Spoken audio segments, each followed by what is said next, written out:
Hello there, welcome to this edition of Global Business Africa. In the next half hour, we'll make a speed run through all the key business news stories you need to know about from all corners of the continent, from Cairo, Lagos, Nairobi and Johannesburg. We've got you covered. Here's what's coming up. Nigeria's bourse has become the first West African member of the World Federation of Exchanges. A lack of American dollars is strangling businesses and trade in South Sudan. And we'll also be taking stock of Egypt's economic growth over the last decade.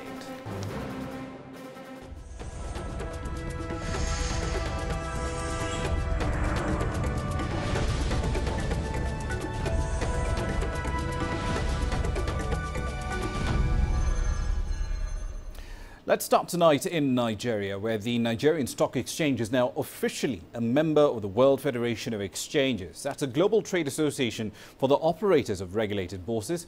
This is the first West African exchange to be granted full membership status after receiving a unanimous vote from over 50 of the world's leading exchanges during the WFE's General Assembly on Tuesday. Now, it's taken 3 years and a series of grueling assessments for the NSE in Nigeria to gain this status. The CEO of the bourse, Oscar Onyema, said the WFE membership is an important reference point for many international investors, since it reflects the exchange's commitment to implementing the highest standards of international best practice.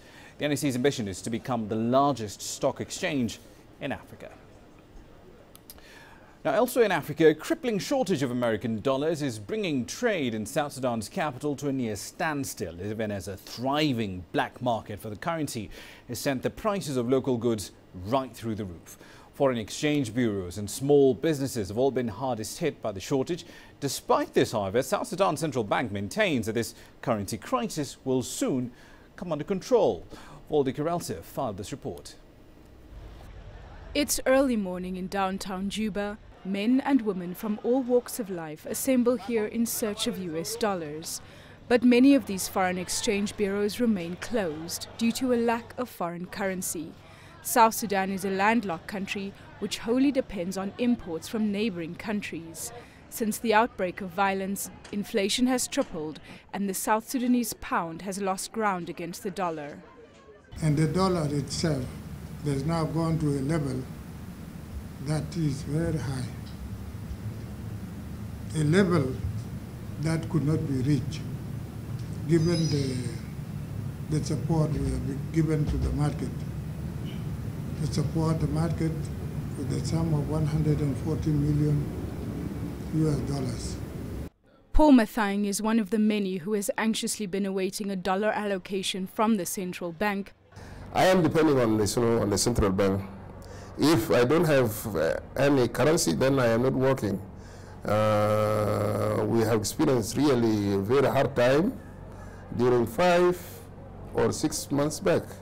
There were no allocations from the central bank. So our situation was bad. We were almost out of business. The scarcity of foreign currency has also put many small traders out of business.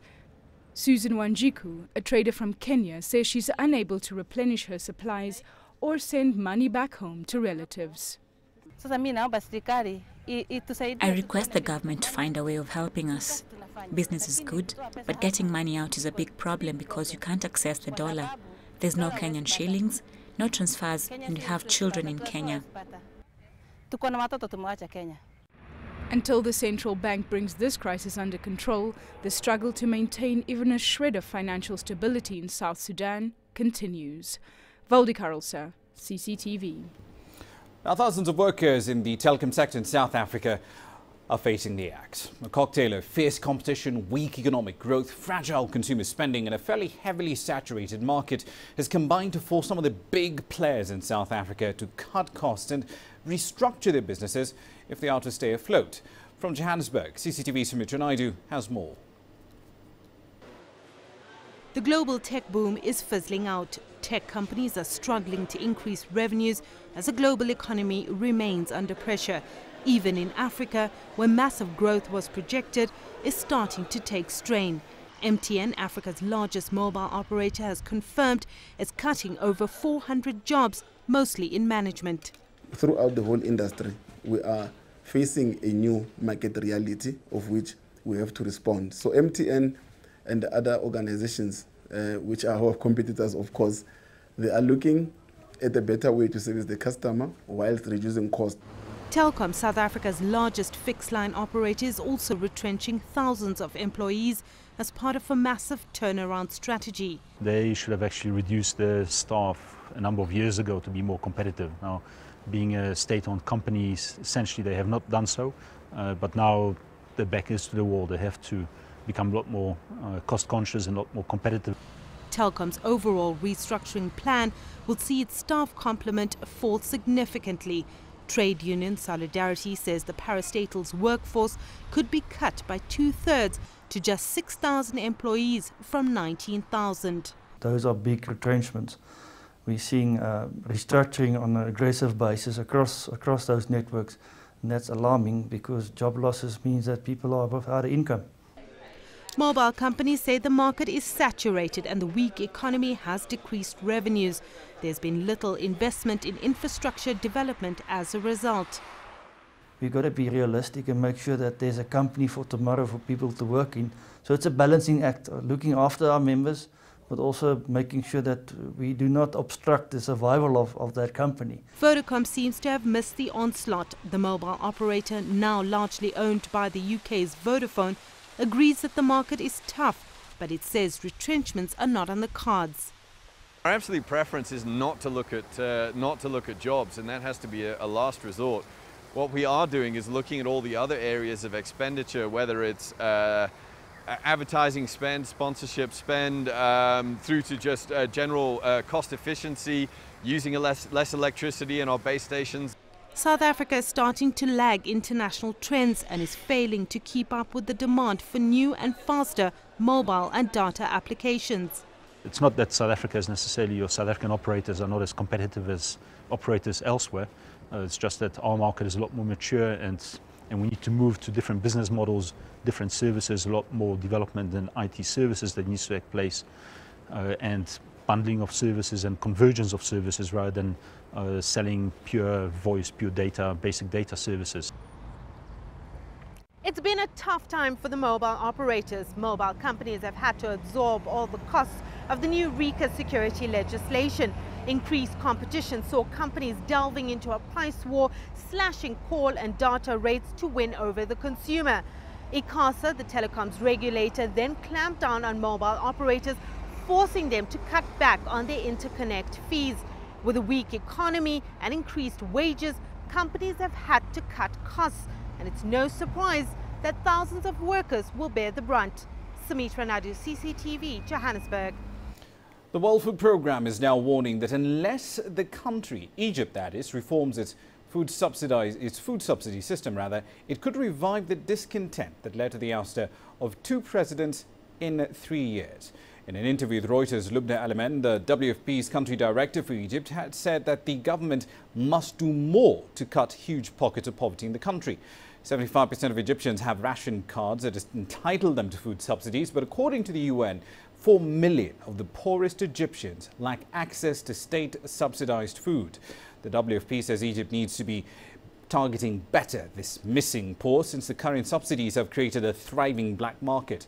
Al-Amen praised President Abdel Fattah el-Sisi's government for starting to tighten up and close leaks and taking steps towards creating a social safety net. The price of bread and access to it is a particularly explosive political issue in Egypt. Millions depend on subsidized loaves of bread that are sold for less than 1/7 of what it actually does cost to produce them. Now, the Egyptian Central Agency for Public Mobilization and Statistics, or CAPMAS as it's shortly known, has released its latest economic census. This was last released in 2001, and it gives an indication of the development of the business environment and various statistics related to employment and manufacturing over the intervening period. From Cairo, Yasser Kim analyzes the findings of the census. This is a small cafe in downtown Cairo. The owner, Mtwali Yusuf, works himself and employs a small number of workers. There are 5 workers here. They are enough to cover the expenses. We're not going to increase the number soon. We're not planning to expand. Though small, According to CapMass, establishments like this one are a huge force in the economy. They represent 98% of businesses in Egypt. But this also shows a weakness in the economy. Medium-sized companies are virtually non-existent, and they are the backbone of any development. Government knows this deficiency and is preparing a budget to fund more SMEs.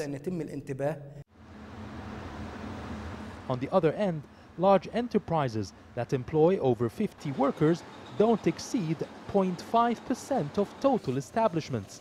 They are, however, the highest employers.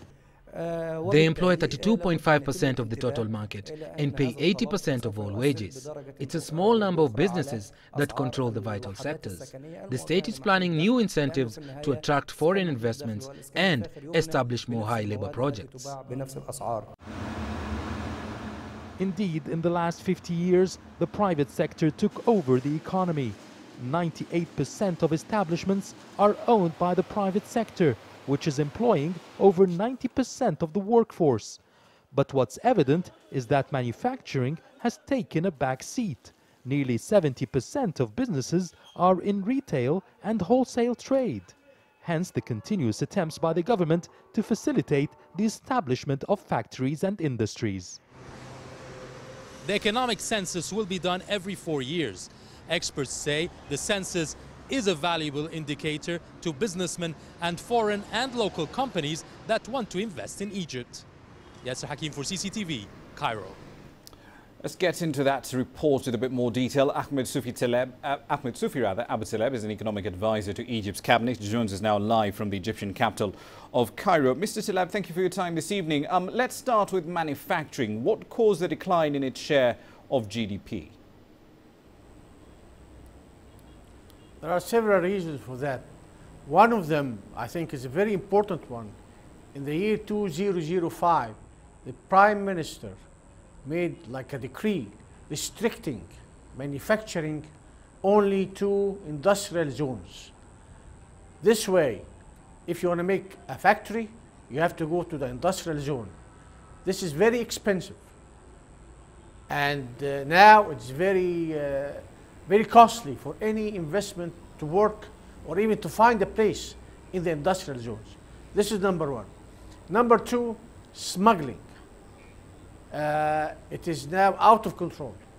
Many manufacturing facilities are getting out of business because the unfair competition of smuggled goods. Three, bureaucracy. The Egyptian government focused on the hard infrastructure. They ignored the soft infrastructure. That is, to make laws easy to start business, they make it very difficult to start manufacturing. It's easy to start retail, importing, but trade. But manufacturing is very difficult. Here, the licensing and the bureaucracy. Indeed. And I think this is one, or these are many reasons why we have problems. Indeed. Mr. Abu Taleb, Egypt has also been struggling to implement value-added tax since about 2007 or so. Where are we so far in getting that tax into force, and what effect will it have on SMEs in future once it is implemented? Well, the VAT is implemented partially, not in a complete way. And if you go to any store, they will tell you, would you like to pay cash and take a receipt? That is, you pay 10% VAT, or you just pay and without a receipt. And usually people pay without a receipt. So the VAT is not implemented, maybe 30% of the time. And this is very difficult for the government because this is a major source of income. And the government has to be more forceful in implementing this VAT. In its latest competitiveness report, the World Economic Forum was quite critical of what it described as inflexibility in Egypt's labour market. What, in your opinion, needs to be changed? Well, we have to increase number of skilled labour, centers for skills and improvements. Unfortunately, the labor force now in Egypt, due to the economical situations and the limited budget of education, the quality of the quality of labor is not as high as we should have. Definitely, we have enough qualified, skilled labor, but the number has to increase drastically in order to get into the manufacturing sector, and Egypt becomes a manufacturing and industrial government. Indeed. Ahmed Soufi Abutaleb is an economic advisor to Egypt's cabinet. He's been live with us in Cairo. Thank you for your time this evening. Quick run through equity markets here for you. Again, another mixed day across equity markets in Africa. Some results coming out of Nigeria, however. Unilever reporting a drop in 9 months pre-tax profits, down 49%. GSK in Nigeria also down, reporting rather drop in pre-tax profits, down 25.9% to just over $12 million.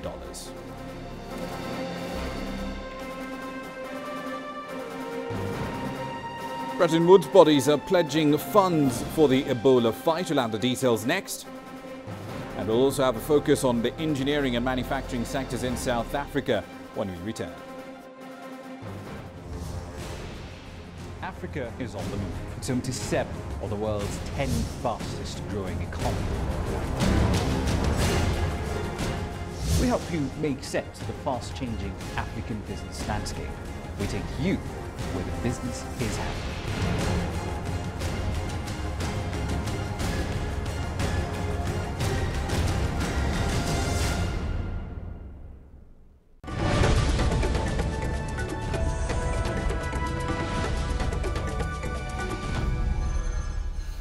Welcome back to the program. The United Nations and the World Bank collectively have pledged to raise the funds needed to contain and end the worst Ebola outbreak on record. It's claimed about 5,000 lives so far.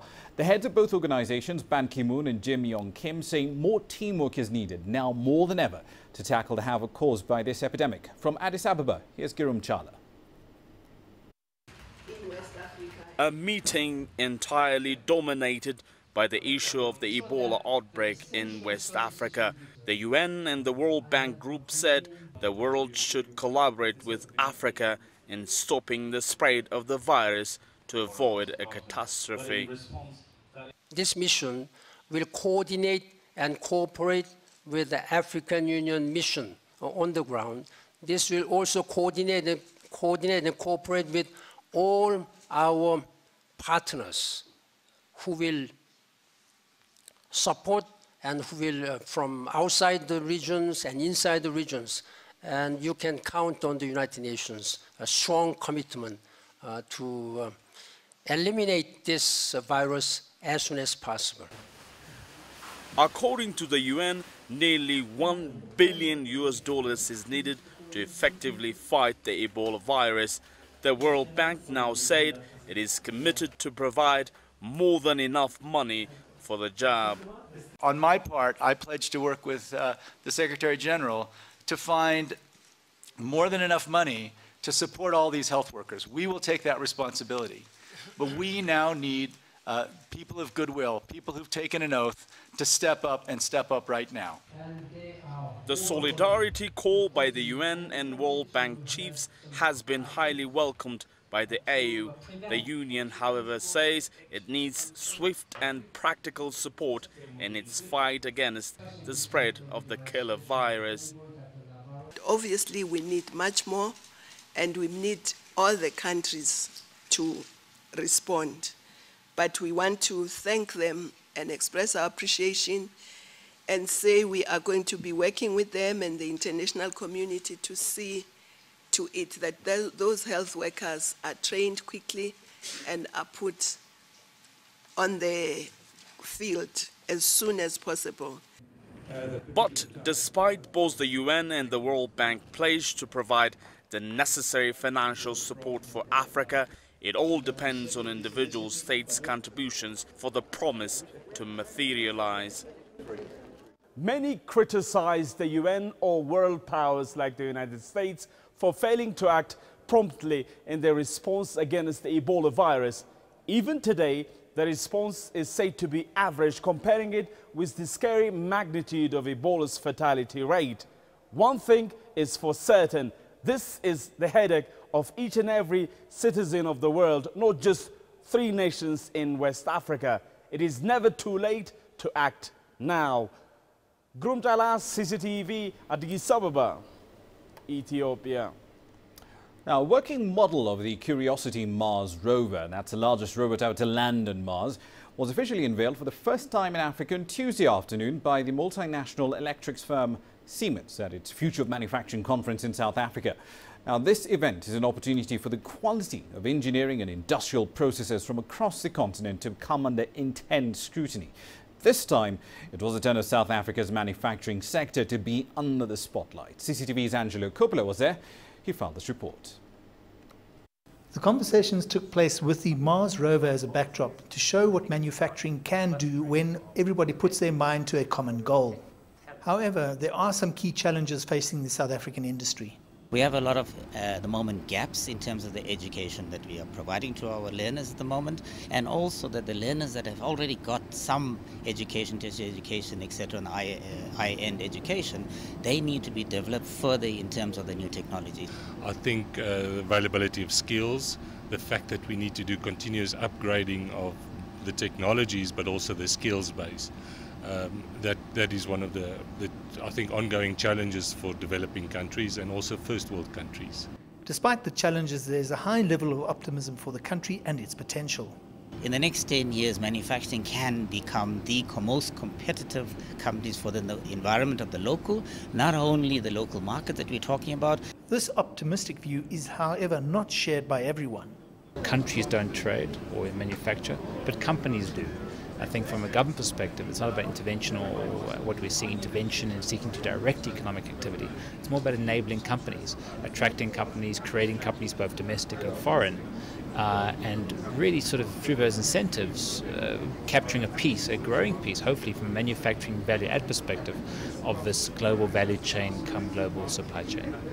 For the manufacturing sector in South Africa to find its true potential and to reach it, it's going to need work between the government departments and industry sector, as well as the manufacturing environment generally.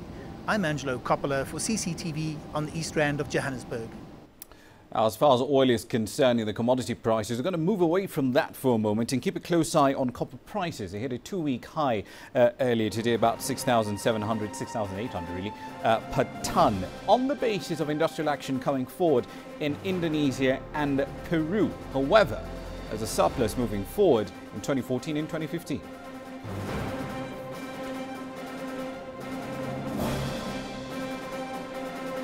There is a bet on solar on a gargantuan scale taking place in the Sahara that might power 2 million European homes. The details are coming up next.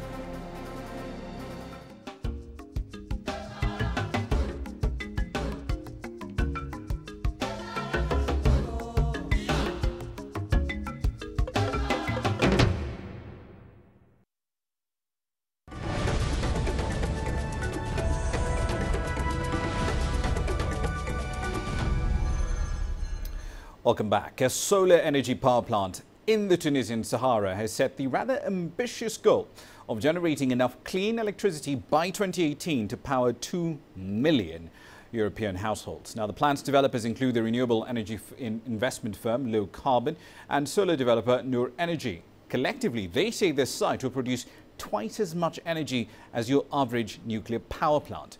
On Grassroots tonight, we take a look at this Tunur project. The team behind the Tunur project hope that the Saharan sunshine will be a shining light for the use of renewable energy. They are using a new method to generate power. Instead of using typical photovoltaic cells that only generate electricity during daylight, it makes use of concentrated solar power. Using a vast array of mirrors to reflect the intense Saharan sun to a central tower, water and molten salt is heated over 500 degrees Celsius. The steam produced powers a turbine, which in turn generates electricity. This means the plant will produce electricity even after sunset. The technology that you can deploy in the desert is baseload renewable power. That means you can actually replace fossil fuel power plants because we can generate 24/7 using solar power. Transmission lines will take the electricity to the Tunisian coast, where a dedicated undersea cable will connect to the European grid via a hub in northern Italy. Over 10 million euros has already gone into identifying the best location in the Sahara to harness the intense solar radiation. It's quite large. It's 10,000 hectares, 100 square kilometers, but there's nothing there. It's just sand and a few bushes. With energy security a big concern, Sarah says the project has the potential to help end Europe's reliance to fossil fuels using desert power. We believe that this is really opening a new energy corridor. This could be the first of many projects, and we could gradually decarbonize the European grid using desert power and using this solar energy with storage from the Sahara Desert and linked to Europe with high voltage DC cables, which are very, very low in their losses. Tunisia is seeking to bolster its stability following the 2011 uprising, with the lack of jobs and growth contributing to the unrest. It hopes that this project will light the way. Noel Makugu, CCTV. Now, finally, the countdown to China's annual Singles Day online shopping extravaganza has started. This usually marks the start of China's fairly lengthy holiday season. The frenzy starts every year on the 11th of November. And this year, the big question is, are China's delivery services ready for an enormous spike in business? Singles Day started off as a way to celebrate those not paired off in China, but it seems morphed into an online shopping extravaganza. The day is expected to create what Premier Li Keqiang calls a period of consumption, and China's delivery services are gearing up. The companies already have begun recruiting more workers to cope with the estimated 90 million packages a day they will handle during their peak season, which starts with the Singles Day shopping spree and continues through Christmas and the Chinese New Year's Eve in February. I would like to ask consumers to stay put during the Singles Day shopping festival and make purchases after the peak. The delivery services could possibly handle more than 500 million packages from November 11th through the 16th and bring in more than 50 billion yuan in revenue. Xia Cheng, CCTV.